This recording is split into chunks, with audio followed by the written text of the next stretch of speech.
Hey everybody, it's Payday, and you're listening to the Payday podcast with your host, Samantha Mantra. Hey y'all, it's been a minute. We had some equipment failures, we had some random things happen, and then we had the headlines of the last 2 weeks. Truth be told, this episode has been in the works for over a year, and it's a really tough episode to talk about. But I am ending season 1, this is the final episode of season 1, with this. Today's episode is about no support. What the heck do you do if you have no support financially and you're what I like to call adulthood light, between 18 and 26 years old? And I picked 26 for 2 reasons. One, in America, until you're 26, you could be under your parents' health insurance, which means if you have parental support even in that area, it's a huge financial win. And 26 is when your prefrontal cortex finishes developing. So until you're 26, you don't have all of your brain working at 100%. You're strapped for time, for energy, for thinking it through. And it doesn't mean that you won't make great decisions, but it does make it a lot harder to make those decisions when you're trying to evaluate your choices in front of you. And 18 obviously is the arbitrary age our country has decided you're an adult and your signature has legal power. So what do you do when you have no support? When I first conceived of this episode, I was thinking primarily of foster care children who had aged out the system and were now 18 and trying to figure out everything by themselves. And I was thinking about the handful of folks who might have lost their parents and were maybe the eldest child and they had younger siblings, or maybe you had a child yourself and were trying to figure out how to do better for them than you received in life thus far. That really has changed. A lot of people have been orphaned over the course of the pandemic. And I mean orphans both for children and for young adults and for older adults. A lot of people are contending with it. And then the last couple shootings that have taken place have just knocked me back on my feet, quite frankly, as I think about what actually has to happen for a family, for a life to truly be stable and successful. And so I am putting myself out there and offering some very basic pieces of advice for where do you start? Because in the aftermath of whatever it is that has placed you in the place of no support, financially at least, you might have emotional support, but not enough money to pay the bills. What are you supposed to do? First place we're going to start is with information. And so the very, very first thing we're going to do is, do we have internet access to look things up? And it doesn't matter whether you've gone to college, whether you're still in college, whether you want to go to college. You should know that not every source on the internet in the world is trustworthy. And so who do you trust? Who is a verified source? How are you supposed to figure out navigating health insurance? How are you supposed to pick a career that will put food on the table for yourself? And how do you plan when you're in it? With the pressures of, yes, but I need to pay rent this month, so I can't be spending 16 hours planning a resume, for example. Your two first resources are going to be Google and your local public library. God bless librarians. Librarians know the immediate resources because they serve the community all day long. So find out where your closest local public library is and compile your questions before you walk in. That means you sit down and you can write it out on your phone in the Notes app. You can write it out in a notebook. What do you need to know to get through just this month? If I had to take a wild guess, what you need to get through this month is going to be money. So the first thing you're going to start to think about is, what can I do legally that is going to pay my bills? And by the way, how much are my bills? Going to pay for rent, and how much is rent? And these are hard things because if you're trying to find a place to live at the same time that you're trying to find income to live, it's going to get sketchy. Don't be too proud, right? There are resources out here. I'm not talking about the shelters. I'm talking about people, organizations, nonprofits that may or may not fit what you need in this exact moment. You just don't know until you ask. And so go in. Ask your local public library, your local public librarian, hey, is there someone here who works with people under the age of 25, 26 on finding housing? Google for nonprofits in your area that serve people who look like you. Look for news articles that have research, talked about, investigated these places, because I want you to be safe. I want you to be stable. And I want you to get to the point that you have options for yourself. So let's go right back to income. In all likelihood, you're going to probably be applying for like a dozen things. And you're going to take the first thing that comes your way, because that's reality. The first thing that comes your way is just to get you fed. That's really it. Because it's probably going to be a very low-paying retail wage job, in all likelihood. If it's not, good for you, hun. I'm proud of you. If it is, don't fret. This is just for now. So you have a job. It's getting you fed, probably not much more. And maybe you're like renting out an illegal basement apartment or something. That's okay. Next thing you need to do before you upgrade your living circumstances, if they are tolerable and you could tolerate it for 3 months or 6 months, is to immediately start looking for a better job. You do not need a college degree to do half of the jobs that they say you need a college degree for. Which means I need you to look for jobs that are going to pay you 50, 60, 70K plus more dollars. And that's going to sound very intimidating if you haven't gone to college. It may sound very intimidating if you've never known anybody who made that much money. But across the United States right now, 50, 60, 70 is about what a young single person needs with no children, no pets, no dependents, just to take care of themselves, save every month. And remember, safety and options. Those are my thoughts when I'm thinking about you. So, should also be looking for free jobs training programs. Okay, I work full-time at one of these organizations. It's coopcareers.org. There are also dozens of them across the United States. Instead of paying to college to go and be in debt, you can go to a free jobs training program and walk out with several certificates that will get you into a job that's paying 30, 40, 50, 60, 70K plus dollars. It's important that you know those exist, because a lot of people don't, and it extends the years that you will be struggling.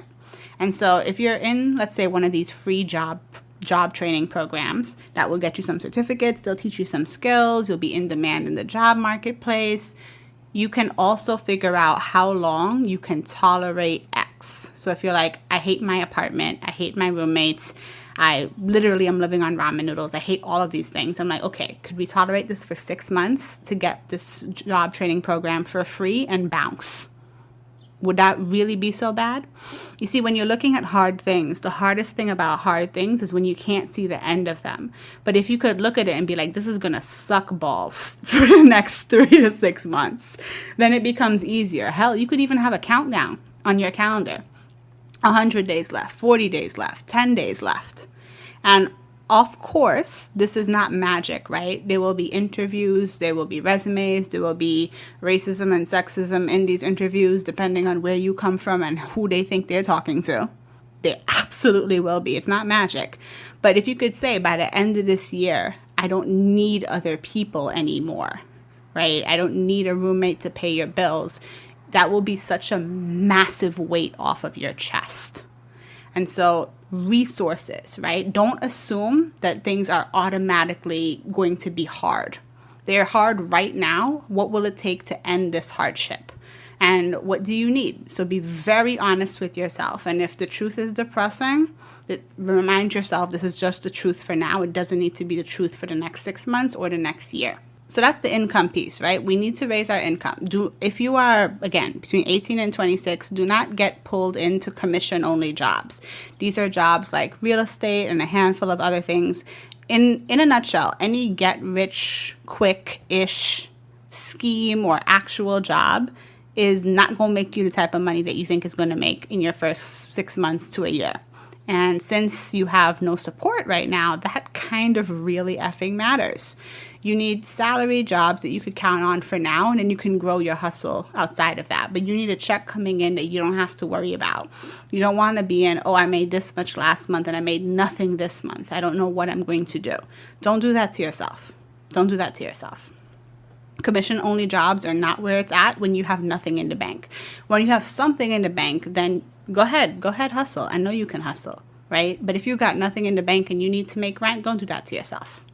Make sure that your checks are coming in as regular as the sun rises and sets. Now, that's the income part, right? And remember, you don't know what's out there unless you ask. So Ask the local public library, go through Google, find out how many articles from reputable news sites are talking about different nonprofits, different organizations, different grant programs. Grants are where it's at. Scholarships you need to qualify for, grants you need to qualify for, but guess what? A grant you don't have to pay back. You do not have to pay back a grant. Whereas if you F up, you might have to pay back part of a scholarship, or if you take out a loan, you definitely have to pay that back. And we are currently in a giant federal cluster F of what the heck we're going to do about these student loans. So if you can sidestep them, sidestep them. Now, about health insurance, because you need health insurance, right? There's a lot of people who struggled through their 20s and they're catching up on all their health needs in their 30s to the tune of thousands of dollars. So it is what it is until it isn't, which means I want you to look for free health clinics for yourself. If you go to dental colleges, you could get free dental cleanings. You don't need to have your teeth rotting in your head. Same thing with eyes. You can go to free eye exams at universities where doctors and residents practice. Those are good resources for you. And again, it's free $99. And your health, if you take care of it when you're young, will save you thousands of dollars just a decade from now.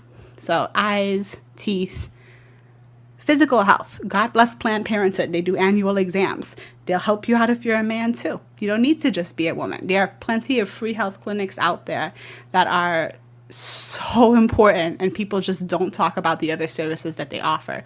So look around. Ask. Make sure that you do that at least once a year. Again, this doesn't have to cost you $1. It's just a matter of your time, and this is worth your time. If you're wondering, like, Samantha, we're talking about rent and food. Why are you talking about my health insurance? It doesn't matter. I'll work 3 jobs. Medical costs are half plus of all bankruptcies in America. So there's a good reason I'm mentioning it now. Go to these free health clinics, get your checkups. If you are a queer person, there's plenty of queer nonprofits, queer health clinics that are dedicated to making sure that you stay safe and healthy as you are working on bettering your life. Now, everything I just mentioned presupposes that it's just you against the world, basically, right? Like, you may have friends, you may have family, but they broke just like you, and so you're figuring this out by yourself. But I know that's not the case for everybody. So in the case of if you have unfortunately lost your caretaker, your parent, the person who did help provide for you, in these early years of adulthood, you might have to settle their affairs. Well, there are free legal clinics. Depending on their immigration status, there are lawyers who work on this for free at nonprofits. There are lawyers who put together these legal clinics. That is something you need to start Googling and looking for in your zip code, free legal clinics, and find out who has a good track record of actually helping people out. Law firms, FYI, in case you didn't know, are actually required to do a certain amount of volunteer work over the course of the years. So these aren't just like random lawyers off the street. You might occasionally get a lawyer who actually works for a lot of money and is still volunteering their time to help you out with whatever. So if you're settling the affairs of someone who has passed away and that person used to take care of you, you also don't have to figure that out by yourself. Okay? Now, let's say there are dependents in the picture, meaning you might have little siblings who are now looking at you like, what are we going to do? Maybe we have a child of our own. Okay? We start back and we're like, what do we need, right? And no matter how scary it is to confront that question, what do you need is going to be pretty consistent. And then we're going to ask ourselves, what does it cost? So what we need is we need a safe home, right? We need food in the fridge, food in the bellies, and we need access to things that are going to grow us. So that tends to be education, whether it's free education or education you pay for, and specific types of jobs. The best jobs not the best jobs. Any real job, in this professional's opinion, needs to do just 2 things. They need to pay you and they need to grow you, which means you should be learning on the job skills that will help you over the course of multiple years. And they should be paying you enough that you are not scrambling. Now, there's been a lot of things that could put us all in therapy for several years that have taken place over the 2.5-ish years of this pandemic. Here's the thing. Here's the silver lining. Wages keep going up, right? So I don't see any reason, if you are putting into work, and it's going to be a grind in the beginning, I won't lie to you, for you to not get a job that is paying you $25 an hour. $25 an hour, 40 hours a week, that translates to $52,000. I'd like you to encourage you to make that your floor. Now, obviously, take what you can get because you need to get up off the floor to begin with. So if you get an $18 an hour job, if you get a $15 an hour job, that's what it is for now. But push yourself, right? Do not be afraid to job hop. You do not need to stay at these jobs for a year, right? You need to have a job that is going to be able to provide for the people you're providing for and yourself. Okay, priorities. You are the priority here because if you are providing for other people, children, dependents in any other way, shape, and form, and nobody is providing for you, that means that if you aren't prioritizing what is going to feed all of y'all, take care of y'all, then if anything happens to you, God forbid, everybody else is also in trouble again. To avoid that, we have to make sure that we're making enough money that we could start to build a cushion, a real emergency fund. If you're like, okay, what is this emergency fund? That was literally the last episode. Go back to episode 14. Come right back here. Remember, the goal is to make your life easier, and you're going through something hard right now. So take your time. Make your life easier. Speaking of ways to make your life easier, if you're getting ready to start a podcast and you haven't heard of Anchor, it's the easiest way to get started. It's free. Anchor distributes your podcast for you across multiple platforms, including Spotify and Apple Podcasts. Their app allows you to edit straight from your phone or computer, and there's no minimum listenership to start earning revenue. It's everything you need to make a podcast in one place. Download the free Anchor app or go to anchor.fm to get started. Now, we're getting to the place, hopefully, where your default assumption is, okay, this is hard. You should be like, is there a resource for this? Because there are a ton of free resources out there. Let's talk a little bit about mental health. Now, therapy is hard to get and expensive in general, but there are plenty of organizations that will sponsor a free year of therapy. But let me assume, worst case scenario, that's not something you can access right now. Here are some suggestions. You need to externalize, as the therapists say, in some way, shape, or form. That might be a notebook. That might be you leaving voice recordings and messages for yourself. I know that low-wage work can be extremely frustrating, stressful, and humiliating. It may not be that way. I pray that you find jobs that will treat you better than that. But I'm a realist. And so I know that the work you're doing to get yourself on your feet might probably be stressing you out. So can you write in your journal every day? Can that be a practice for yourself, even if it's a 30-minute today sucked? Or 30-second today sucked? Can you go for walks in the park that are free to be around nature? Being around nature has been proven in multiple studies to reduce our stress hormones in the body, the cortisol levels, reduce the blood pressure so that you feel a little bit rejuvenated when you need to come back to the apartment that you don't love until you have enough money to move into an apartment that you do love, right? Thinking about transportation. Transportation can also be stressful, and with people being masked, not wearing masks, externalize this somehow, okay? You might be able to talk to someone, you might have emotional support, you might have best friends or people around you in your community, but do not leave all of the emotions you're dealing with in this challenging moment of life inside of you. They need to be externalized somehow. You will be a healthier human being for that. I am not a therapist. I am just someone who is very pragmatic and knows that this is a thing that will help you. Okay, so we talked about income. We talked about resources. We talked about healthcare. We talked about our default assumptions that, I just have to work harder is not always true. We want to couple hard work with smart work. Can we work hard and smart for the next 1 to 2 to 3 to 4 years? Can we really focus in on that? And is this work making sense for us? And building up, right? The first financial goal, even before an emergency fund, is going to be building up a buffer. So if a $50 expense pops up, you're not immediately screwed and having to pay overdraft fees, which FYI, do not bank with Wells Fargo. They will charge you overdraft fees up the wazoo, and they're notorious for making the most of a ton of money off of their poorest clients. So when you need a bank, get a bank with no account minimums and get a bank that is not going to charge you overdraft fees or late payment fees at least the first time. That will probably save you a couple $100 over the course of your first year, if not a couple thousand. These are things people just don't talk about, right? They don't say, hey nephew, hey niece, this is what we're about to do. Hey cuz, as you're starting out, you should do things this way. People don't talk about this. If you have no support, I want you to know that that's a temporary thing. As you interact with the world, as you make acquaintances, it doesn't have to be that way. You will find people who can support each other. You will find friends. You will find found family. You will find your people again. So it's not hopeless. It's just hard as fuck. And it will eventually get easier. But as you're in this moment, I want you to remember to think, right? It's easy to shut ourselves off, to go on autopilot, to tunnel vision. I'm just going to get this done. I'm just going to get this done. My job in this episode, in this conversation, is to pull you out of tunnel mode. It's for you to look around and be like, okay, if you get this done, then what? Right? Then what? Is life going to be better? Or will we right back to the next hard thing on our checklist?